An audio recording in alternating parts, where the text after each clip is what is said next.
Hello everyone, मैं आशीष पूजा में सभी का स्वागत है। आज हम इस वीडियो में ट्रायंगल्स समझेंगे एंड ट्रायंगल्स की प्रॉपर्टीज को समझेंगे। So first of all, what is triangle? तो डेफिनेशन होती है ट्रायंगल की। Triangle is a closed shape in two dimensional having three sides, three vertices and three angles. ठीक है। एक जो ट्राइंगल है वो एक पॉलीगॉन का ही टाइप होता है। पॉलीगॉन क्या होता है? पॉलीगॉन भी एक क्लोज्ड शेप होता है जिसमें बहुत सारी साइड्स होती हैं, लेकिन जिस पॉलीगॉन में थ्री साइड आ गई तो उसको एक नेम से आइडेंटिफाई कर दिया कि वो एक ट्राइंगल है।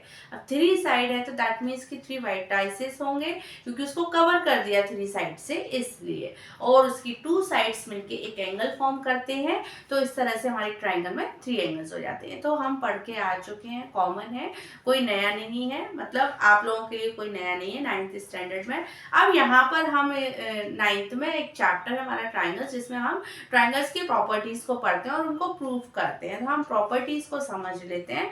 फर्स्ट ऑफ ऑल मैं एक डायग्राम और बता देती हूँ कि ट्राइंगल्स में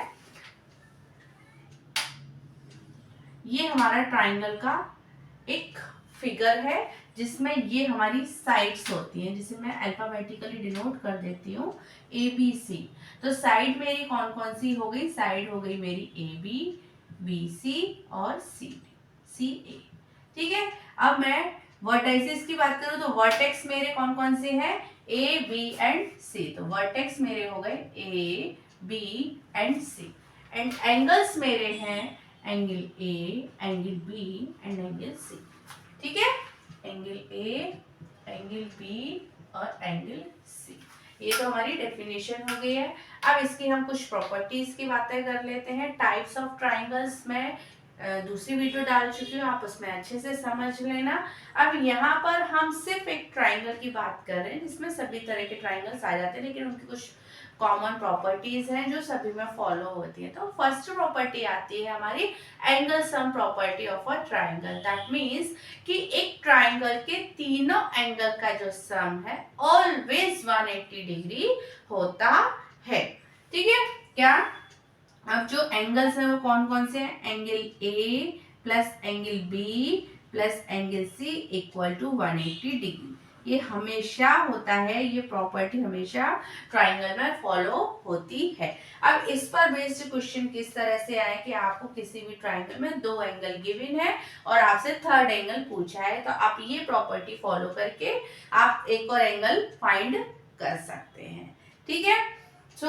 ये हमारी कैसा भी ट्राइंगल हो, आइसोसेलेस हो, राइट एंगल ट्राइंगल हो, स्केलिन ट्राइंगल हो, जो भी ट्राइंगल हो सभी में हमारी प्रॉपर्टीज फॉलो होती हैं। फर्स्ट प्रॉपर्टी क्लियर हो गई, हमारे 9th स्टैंडर्ड में इसका प्रूफ भी है। नेक्स्ट आती है हमारी एक्सटीरियर एंगल सम प्रॉपर्टी। अब देखिए एक्सटीरियर एंगल होते कौन से हैं? जब हम ट्राइंगल की साइड्स को एक्सटेंड करते हैं, तो जब मैंने ये वाली जो साइड है, ठीक है, ये साइड को मैंने इस तरह से एक्सटेंड कर लिया, तो ये वाली साइड मेरी इस तरह से एक्सटेंड होगी। ठीक है। और ये वाली जो साइड है ना, ये नहीं, एक मिनट, ये इस तरह से एक्सटेंड होगी, ये यहाँ एक्सटेंड होगी, फिर ये साइड इस तरह से एक्सटेंड होगी और ये साइड इस तरह से एक्सटेंड होगी। ठीक है। तो ये जब मैंने साइड्स को एक्सटेंड किया तो यहाँ पर भी एंगल फॉर्म हो रहे हैं। कौन कौन से? एक ये एंगल फॉर्म हो रहा है यहाँ, एक ये एंगल फॉर्म हो रहा है और एक ये एंगल फॉर्म हो रहा है। ठीक है। तो एंगल क्या होता है? टू साइड्स जब एक कॉमन वर्टेक्स में मिलती है तो वो एक एंगल फॉर्म कर देती है। तो यहाँ पर हमारे एंगल फॉर्म हो रहे हैं।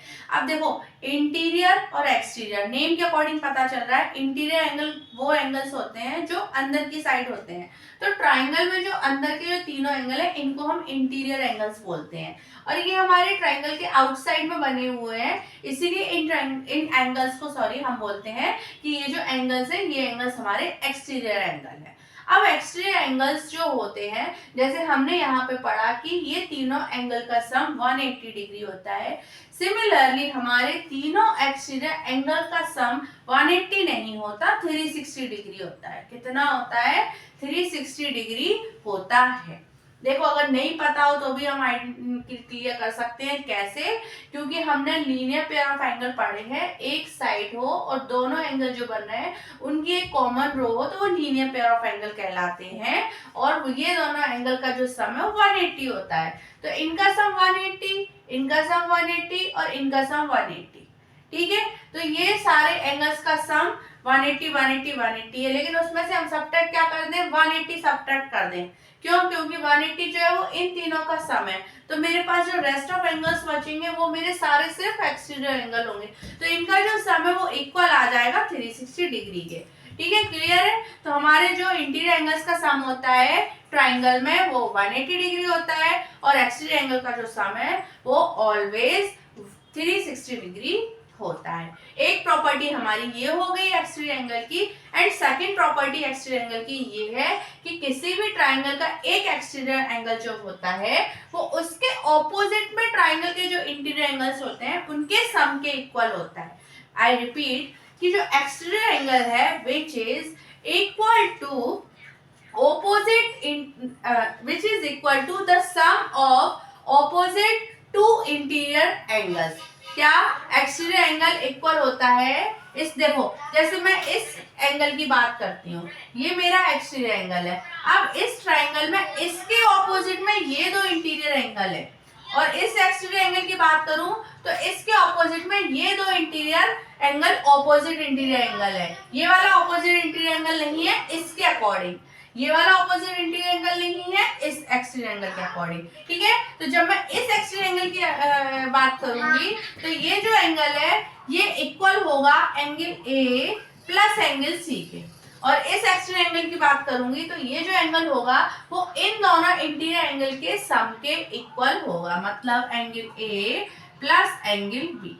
सिमिलरली फॉर दिस, इसके ऑपोजिट में ये दो इंटीरियर एंगल है angle B and angle C, तो इसका जो एक्सटीरियर एंगल होगा ये इक्वल होगा angle B plus angle C. यही हमारी ये प्रॉपर्टी है, ये एक्सटीरियर एंगल सम प्रॉपर्टी, जो क्या कहती है कि इनका जो सम होता है वो 360 डिग्री होता है, और sum of two opposite interior angles equal होते हैं exterior angle of a triangle. ठीक है, तो मैंने ये समझा दिया ये प्रॉपर्टी को, ये हमेशा याद रखना, क्योंकि आपको जैसे एक्सटीरियर एंगल पूछा है ट्राइंगल में और आपको टू ऑपोजिट इंटीरियर एंगल दे दी है, तो आप इजीली उन दोनों का सम कर दोगे तो आप एक्सटीरियर एंगल फाइंड कर लोगे।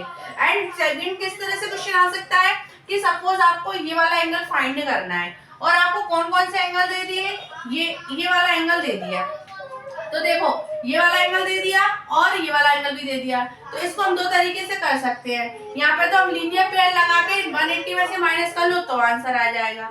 अदरवाइज आप एक लॉन्ग मेथड इसमें ये होगी, आप पहले एंगल सम प्रॉपर्टी लगा लो, इन तीनों का सम करके इक्वल 180, ये दोनों का सम 180 में से सब्ट्रैक्ट करोगे तो ये एंगल आएगा, फिर दोनों का सम निकालोगे तो ये आ जाएगा। ठीक है, बाकी इजी ये पड़ेगा कि अगर ये वाला एंगल दिया है तो आप लीनियर पेयर ऑफ एंगल से निकाल सकते हो। ठीक है, तो ये हो गई हमारी। अब नेक्स्ट आती है sum of sides property. Triangle sum of sides property कहती है कि किसी भी ट्राइंगल में sum of two side is greater than the third side of a triangle. क्या बोला मैंने, किसी भी ट्राइंगल में कोई भी दो साइड हैं उनकी लेंथ का सम, किसी भी टू साइड्स की लेंथ का सम हमेशा ग्रेटर देन होगा ट्राइंगल की जो थर्ड साइड है उससे। मान लो ये जो साइड है ये 3 है और ये 4 है, तो जब मैं 3 + 4 कर रही हूँ तो कितना आ रहा है मेरा 7 आ रहा है। सो ये जो है ये जो side this is definitely less than 7, मतलब या तो ये 3 1 2 3 4 5 6 बस वहीं तक हो सकती है, ये 7 से ज्यादा नहीं होगी। ये क्या कहती है, ये प्रॉपर्टी कहती है। तो इसको अगर मैं साइड्स को अल्फाबेटिकली डिनोट करूं, सो अगर मैं ये कहूं कि AB + AC जो है ग्रेटर देन BC, कोई भी टू साइड ले सकते हो, कोई नॉट कंपलसरी कि आपको ये ही लेना है।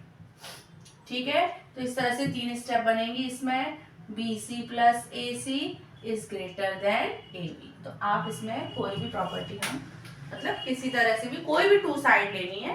ठीक है, अब लास्ट प्रॉपर्टी हमारी कहती है कि किसी भी ट्राइंगल में हमें अगर शॉर्टेस्ट एंड लॉन्गेस्ट साइड पता करना है और हमें उनके एंगल्स ऑलरेडी पता है, तो हम एंगल्स के बेस पर shortest and longest side define कर सकते हैं। कैसे कि किसी भी ट्राइंगल में अगर कोई साइड जो किसके ऑपोजिट है, स्मॉलेस्ट एंगल के, किसी भी ट्राइंगल में सपोज मेरे पास यहाँ पर मेरे पास यहाँ पर मेरे को एंगल्स पता है।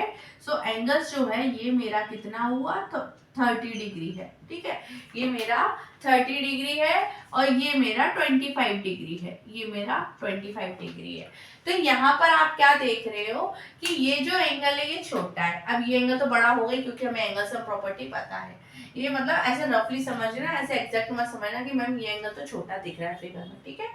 तो ये एंगल मैंने 25 डिग्री लिया और ये एंगल मैंने 30 डिग्री ले लिया। अब यहाँ पे ये प्रॉपर्टी ये कह रही है, अब हमें तीनों एंगल पता है। तीनों एंगल में स्मॉलेस्ट एंगल हमारा एंगल सी है। सो एंगल सी के ऑपोजिट में जो साइड होगी वो साइड हमारे ट्राइंगल की शॉर्टेस्ट साइड होगी, ठीक है। सिमिलरली फॉर लॉन्गेस्ट साइड, कि जो एंगल सबसे बड़ा होगा, जो एंगल हमारा लार्जेस्ट एंगल होगा, ग्रेटेस्ट एंगल होगा, तो वो एंगल हमारा ये है, हमें पता है ट्राइंगल में। सो इसके ऑपोजिट में जो साइड होगी वो कैसी होगी, वो लॉन्गेस्ट साइड होगी। ये हमारी लास्ट वाली प्रॉपर्टी कहती है, ठीक है। अब हमने आइसोसेलेस ट्रायंगल भी पढ़ा है, तो आइसोसेलेस ट्रायंगल की भी प्रॉपर्टी हमारी इसी बेस पर है, जिसमें क्या होता है, टू साइड्स इक्वल होती है, हमारा आइसोसेलेस ट्रायंगल होता है। अब जब साइड्स इक्वल है तो उनके ऑपोजिट एंगल्स भी इक्वल ही होंगे, है ना। क्यों? क्योंकि हमारा आइसोसेलेस ट्रायंगल में जैसे ये होता है ABC, तो ये साइड के इक्वल होती है। जब साइड्स इक्वल है सो डेफिनेटली इस साइड के ऑपोजिट में जितने डिग्री एंगल होगा तो इस साइड के ऑपोजिट में भी तो उतना ही एंगल होगा। तो इसका मतलब हमारे जो साइड इक्वल साइड्स है उनके ऑपोजिट एंगल्स भी हमारे इक्वल होते हैं। हमारे आइसोसेलेस ट्रायंगल की प्रॉपर्टी है। आई होप आप लोगों को क्लियर हो गया होगा। और कोई क्वेरी है तो आप लोग प्लीज मुझे कॉमेंट सेक्शन में कॉमेंट जरूर करना। अभी तक मेरे चैनल को सब्सक्राइब नहीं किया है तो सब्सक्राइब भी कर देना। मिलते हैं हम नेक्स्ट वीडियो में।